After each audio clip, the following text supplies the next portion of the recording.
ಹಾರುಗೇರಿಯಲ್ಲಿ doctor Baba Saheb Ambedkar ಅವರ 135ನೇ ಜಯಂತಿ ಆಚರಣೆ.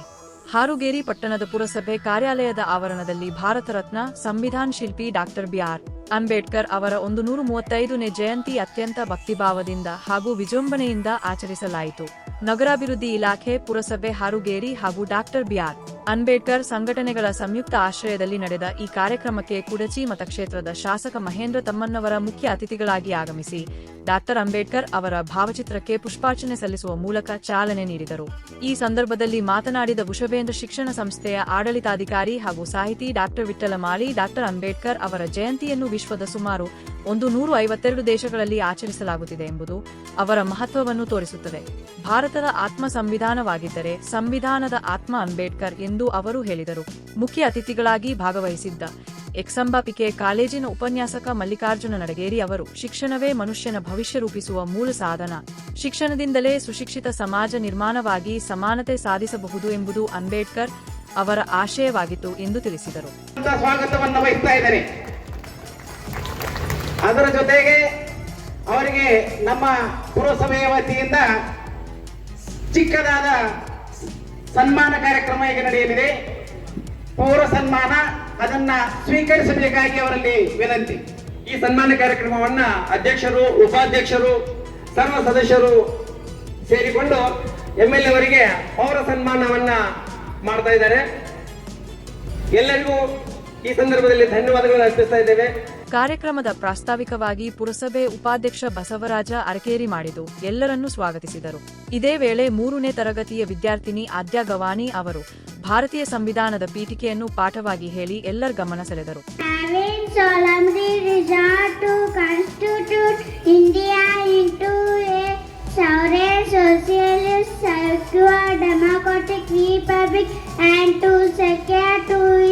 citizens justice, social, economic and political liberty of thought expression, equality of status, of opportunity and to promote among them all paternity, assuring the dignity of the individual and integrity of the nation.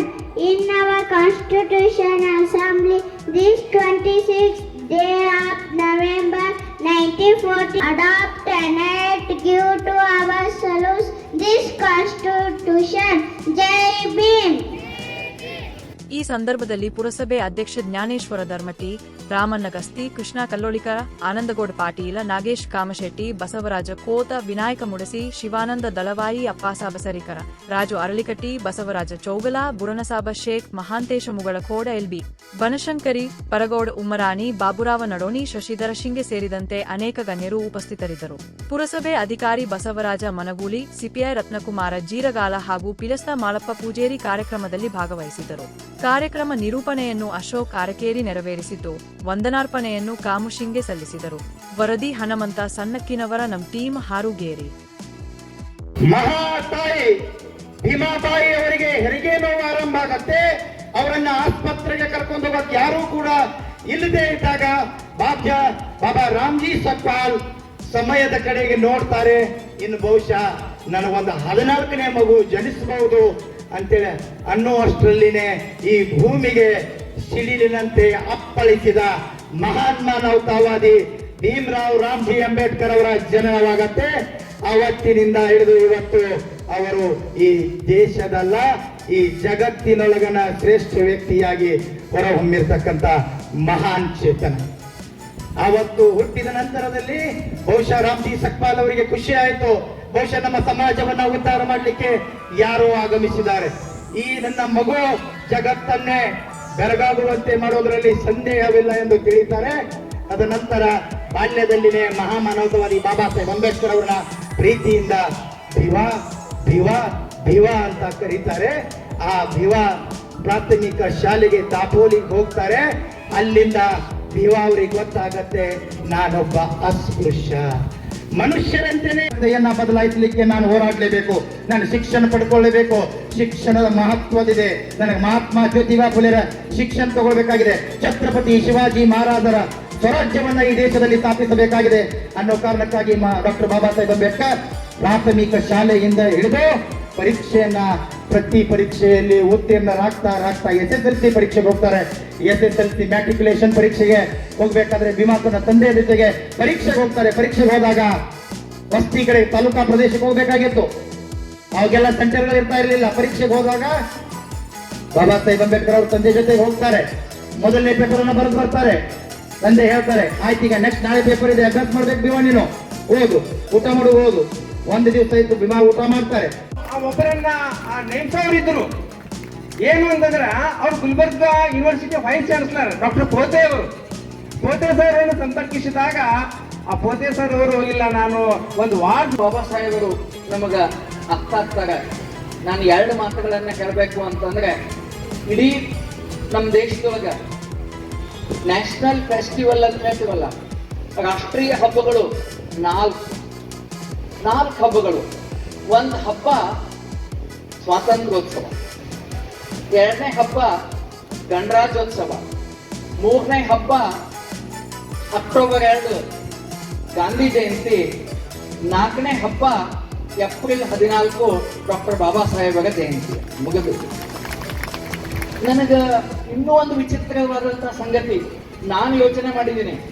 ಈ 4 ಹಬ್ಬಗಳೊಳಗ 2 ನಮ್ಮ ದೇಶಕ್ಕೆ ಮಾತ್ರ ಸೀಮಿತ, ಸ್ವಾತಂತ್ರ್ಯೋತ್ಸವ ಮತ್ತು ಗಣರಾಜ್ಯೋತ್ಸವ. ಆದ್ರ ನಮ್ಮ ನಡಿಗೆಯವರು ಹೇಳಿದ್ರಲ್ಲ, 152 ದೇಶದೊಳಗ ಬಾಬಾ ಸಾಹೇಬರ ಜಯಂತ್ಯೋತ್ಸವ ನಡೀತಾ ಇದೆ ಇವತ್ತು ಅಂತ. 152. ಬಹುತೇಕ ನನಗೆ ಅದಕ್ಕಿಂತ ಹೆಚ್ಚಿರ್ಬೇಕು ಅಂತ ಅನಿಸ್ತದೆ. ಯಾಕಂದ್ರೆ ಗಾಂಧಿ ಜಯಂತಿಯನ್ನ ಜಗತ್ತಿನ 187 ದೇಶಗಳು ಗಾಂಧಿ ಜಯಂತಿಯನ್ನು ಮಾಡ್ತಾವ, ಅಂಬೇಡ್ಕರ್ ಅವರ ಜಯಂತಿಯನ್ನ ಮಾಡ್ತಾವ. ಡಾಕ್ಟರ್ ಬಾಬಾ ಸಾಹೇಬರು ಮತ್ತು ಮಹಾತ್ಮ ಗಾಂಧೀಜಿ ಕೇವಲ ಭಾರತಕ್ಕೆ ಸೀಮಿತರಾದಂಥವರಲ್ಲ, ವಿಶ್ವ ಮಾನವರು ಗಾಂಧೀಜಿ ಮತ್ತು ಬಾಬಾ ಸಾಹೇಬರು.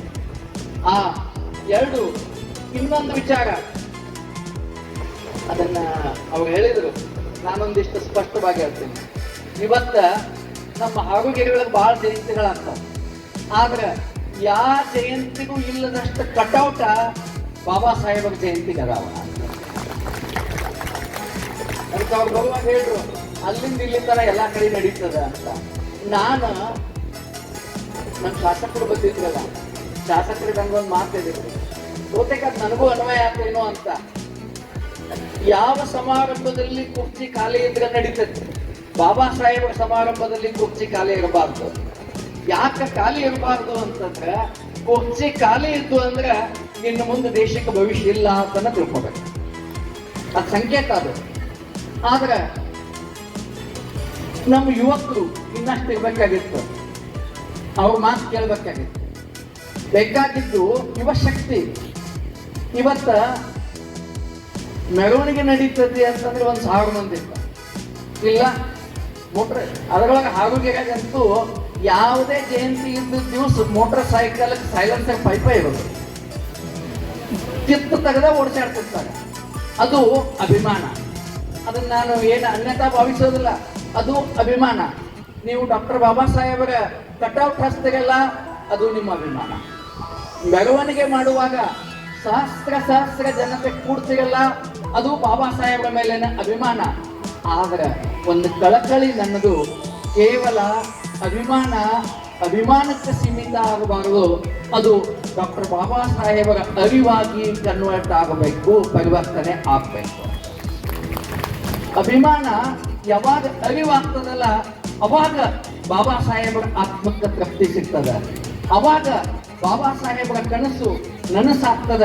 ಅದಕ್ಕೆ ಇನ್ನೊಂದು ಸಣ್ಣ ಮಾತು ತಪ್ಪು ತಿಳ್ಕೊಬೇಡ್ರಿ, ನನ್ನ ವಿಚಾರ, ಅದಕ್ಕೆ ವಿರೋಧ ಮಾಡಬೇಡ್ರಿ. ಈ ಇತ್ತೀಚೆಗೆ ನಮ್ಮ ದೇಶದೊಳಗ ಸೇನೆಗಳ ಆರಂಭ ಆಗ್ಲಕ್ಕ, ಬಹುತೇಕ ಇದು ಮೊಟ್ಟ ಮೊದಲು ಆರಂಭ ಆದದ್ದು ಶಿವಸೇನೆಯಿಂದನೇ ಅನಿಸ್ತದೆ. ಶಿವಸೇನೆ, ಬಸವ ಸೇನೆ, ಈಗ ಭೀಮಸೇನೆ, ಆ ಸೇನೆ, ಈ ಸೇನೆ, ಎಲ್ಲ ಮಹಾಪುರುಷರ ಹೆಸರಿಂದ ಸೇನೆಗಳು. ನಾನು ನಿಮಗೆ ಕೈ ಮುಗಿದು ಕೇಳ್ಕೊತೀನಿ, ಬಾಬಾ ಸಾಹೇಬರಿಗೆ ಸೇನೆ ಬೇಕಿಲ್ಲ, ಸಂಘ ಬೇಕು. ಸೇನೆ ಬೇಕಿಲ್ಲ, ಸಂಘ ಬೇಕು. ಯಾಕೆ ಬೇಕಿಲ್ಲ ಅನ್ನೋದಕ್ಕೆ ನನ್ನ ವಿವರಣೆ. ಸೈನ್ಯ ಅಂದಾಗ ಸೈನಿಕ ತಯಾರಾಗ್ತಾನೆ, ಅವನ ಕೈಯಾಗ ಬಂದೂಕಿರ್ಬೇಕು, ಅವನ ಕೈಯಾಗ ಬಂದೂಕಿರ್ಬೇಕು. ಆದರೆ ಬಾಬಾ ಸಾಹೇಬರಿಗೆ ಬಂದೂಕ ಬೇಡ, ಸಂಘ ಬೇಕು, ಸಂಘಟನೆ ಬೇಕು. ಸಂಘಟಕನ ಕೈಯಲ್ಲಿ ಬಂದೂಕ ಬೇಡ, ಸಂವಿಧಾನ ಹಿಡಿಯಬೇಕು, ಅವಾಗ ಅವನು ಸಂಘಟಕನಾಗ್ತಾನೆ ಅಂತ. ನಾವು ಸೈನ್ಯ ಕಟ್ಟುವುದು ಬೇಡ, ಬುದ್ಧನ ಸಂಘ ಕಟ್ಟಬೇಕು, ಬಾಬಾ ಸಾಹೇಬರ ಸಂಘ ಕಟ್ಟಬೇಕು. ಹೆಂಗ್ ಕಟ್ಟಬೇಕು ಅಂತಂದ್ರೆ ಉಳಿದೆಲ್ಲ ಸೇನೆಗಳು ಬಂದಾಗಬೇಕು, ಅವು ಕೂಡ ನಮ್ಮ ಸಂಘಗಳಾಗಬೇಕು. ಅವಾಗ ಭಾರತದ ನಿಜವಾದ ಉದಯ ಆಗ್ತದೆ.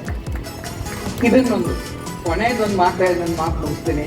ನಮ್ಮ ಪುರಸಭೆಯವರು ಹೋದ್ಸಲ ವಸಂತ ಲಾಳಿಯವರ ಅಧ್ಯಕ್ಷತೆ ಒಳಗ ಇಡೀ ಯಾವ ಪುರಸಭೆಯೂ ಮಾಡದಂತ ಕೆಲಸ ಮಾಡಿದ್ದು ಯಾವುದು ಅಂತಂದ್ರೆ ಅದು ಹಾರುಗೇರಿ ಪುರಸಭೆ. ಜೋರಾದ ಚಪ್ಪಾಳೆಯನ್ನ ಕಟ್ಟ.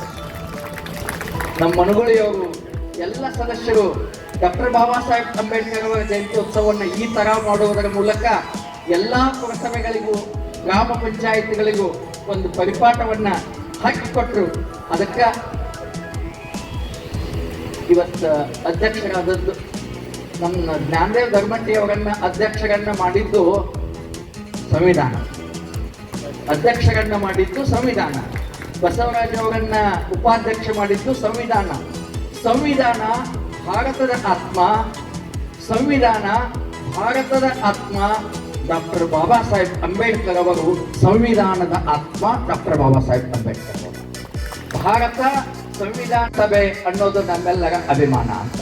ಅದಕ್ಕಾಗಿ ತಮಗೆಲ್ಲ ವಂದಿಸ್ತಾ ಇಂಥ ಕಾರ್ಯಕ್ರಮಗಳು ಮುಂದೆ ಕೂಡ ಪರಂಪರೆಯಾಗಿ ಮುಂದುವರಿಯಲಿ ಅಂತ ಹೇಳ್ತಾ, ಇಷ್ಟು ಮಧ್ಯಾಹ್ನದ ಸುಡು ಬಿಸಿಲಿನಲ್ಲಿಯೂ ಕೂಡ ಅಂಬೇಡ್ಕರ್ ಅನ್ನುವಂತ ಒಂದು ಶಕ್ತಿ ನಿಮ್ಮ ಬದುಕನ್ನ ತಂಪು ಮಾಡಿದೆಯಲ್ಲ, ತಂಪು ನೀಡಿದ ಆ ಶಕ್ತಿಗೆ ಅನಂತ ವಂದನೆಗಳನ್ನ ಸ್ಮರಿಸಿ ನನ್ನ ಮಾತುಗಳಿಗೆ ವಿರಾಮ ನೀಡ್ತಾ ಇದ್ದೀನಿ. ತಮಗೆಲ್ಲ ನಮಸ್ಕಾರ.